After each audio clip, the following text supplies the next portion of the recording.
আরও ৭৫ বাংলাদেশিকে ক্ষমা করলেন আমিরাত। বৈষম্য বিরোধী ছাত্র আন্দোলনের সহিংসতা প্রকাশ করে যুক্তরাষ্ট্র আরব আমিরাতে বিক্ষোভ করে গ্রেপ্তার হওয়া আরও ৭৫ বাংলাদেশিকে ক্ষমা করেছে দেশটির সরকার। এ নিয়ে মোট ১৮৮ জনকে সাধারণ ক্ষমার আওতায় মুক্তি দিয়েছে আরব আমিরাত।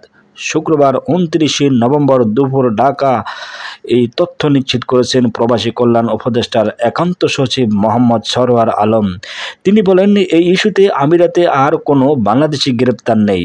এর আগে দুপুরে ফেসবুকে দেওয়া এক পোস্টে সরওয়ার আলম লেখেন, জুলাই-আগস্ট ২০২৪-এর ছাত্র জনতাকে হত্যা ও নিপীড়নের বিরুদ্ধে সংযুক্ত আরব আমিরাত মিছিল ও বিক্ষোভ করায় আটক আরও ৭৫ বাংলাদেশিকে কাজ ক্ষমা করল আমিরাত সরকার।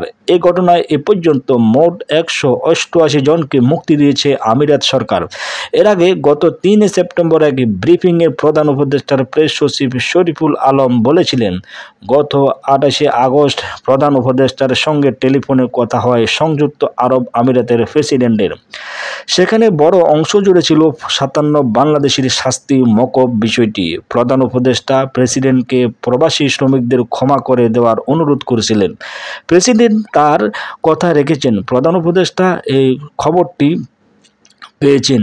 উল্লেখ্য, কোটা সংস্কার আন্দোলনে প্রতিসহিংসতা জানিয়ে সংযুক্ত আরব আমিরাত বিক্ষোভ করায় ৫৭ বাংলাদেশিকে বিভিন্ন মেয়াদ কারাদণ্ড দিয়েছিলেন দেশটির আদালত।